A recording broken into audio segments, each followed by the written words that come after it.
My name is Mike Gallagher. I have the privilege of serving as the Program Director for the New Jersey Youth and Government Program. It's my distinct honor to welcome you all to the 2014 New Jersey Youth and Government Pre-Legislative Session.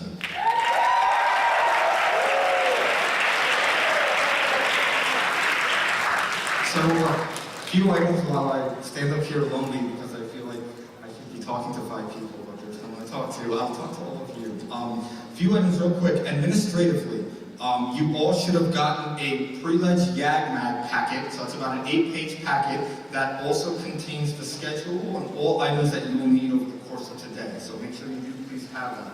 Secondarily, you should additionally have a master roster containing every delegate here in terms of what committee assignment you have during the course of today. If you do not have that, please come on up. Actually, at the end of opening session, there's a stack up here, or please find your local advisor as well. So, getting into it. What is pre-leg? So pre-leg, very quickly, is the kickoff session to YAG. We're here to learn about the Youth and Government Program, the process, the structure, the rules, parliamentary procedure. And then on top of that, now you're here to learn how to strengthen your items, strengthen your bills, your committees, strengthen your bills, strengthen your arguments, strengthen your cases and your specialized committees assignments. But most importantly, you're here to meet the people with whom you will engage and interact with come April. And not just interact with, but establish and create lasting relationships with. But before we start to that, I do want to thank a few people. I do want to specifically thank, is Laura Granite in the building? Laura, where are you? Laura Granite's in the back. I do want to thank Laura Granite, the advisor from Monroe Township High School.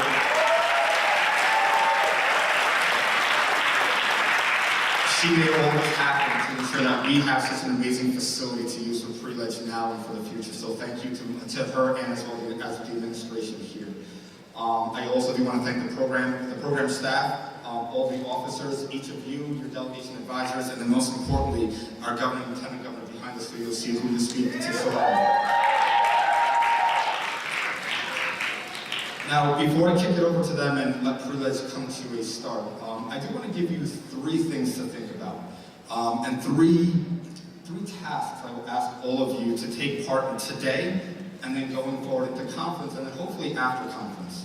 So, number 1, as many of you, I'll probably beat this dead horse throughout all conferences, get comfortable being uncomfortable, okay? A lot of you are going to see that in the manual. I think one of the bucket list items is to come and tell me that, so please feel free to make my life horrible for the next 5 hours by all of you repeating that to me. But what does that mean? It means a lot of different things, right? So as it pertains to YAG, speak up for the first time, speak up for the 5th time, speak up for something that you may not necessarily agree with. Find someone who has a completely opposing view with you and try to establish a relationship with them. See that cute guy, that cute girl, try to talk to them. Want to get a number? Get a number. Take chances. Put yourself out of your comfort zone and get comfortable being uncomfortable.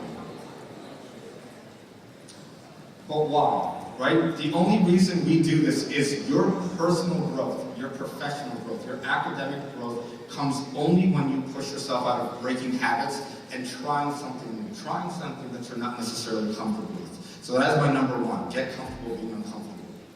Number 2, and this may sound a little bit callous, but dare to achieve failure, okay?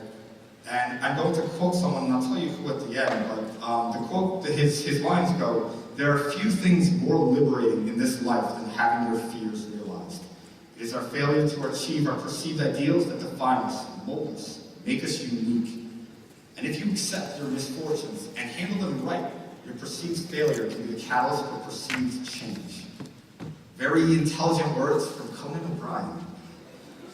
Now, for me, this means success is something that all of you look to attain, in whatever facet of life that it is. But your concept of success is like being a horse with blinders on. You see only what you view as your ideal and your perceived success. And it's only when you fail, it's only when the blinders come off that you know you may not get to goal A, that you're allowed to see everything around you. It opens up new opportunities that you may never have considered before your perceived failure. So that is my second task to all of you. Dare to achieve failure. And number 3 is embrace one another. Our YMCA programs are designed to establish relationships with one another. It's not about the resolutions, the bills, the awards, the character development, it's about none of that. It's really about establishing a connection with the people around you, and not just within your own delegation. And before I leave, I do want to share just a quick story with you. 3 years ago, I was at our sister conference from YMCA, and we were in Hershey, and this was Sunday morning session. And Sunday morning session is a little more lax. The debate's starting to die down. We go through officer elections. The character development awards are read. And at the end, like most chairs do, the chair essentially stood up and said, I will now entertain a motion to adjourn. And I want to hear from someone who hasn't spoken all conference long. So this girl in the corner kind of gingerly raises her hand. And what should have ensued was, name, delegation, representing so-and-so country, thank you, Sir Chair. There was a member to make a motion, so granted, and I motioned to adjourn for conference. None of that happened. It was nothing short of a train wreck, okay? But now, this young lady got comfortable being uncomfortable. She put herself out there. 2, she candidly, she was failing. But 3, most importantly, it was what made me smile thereafter.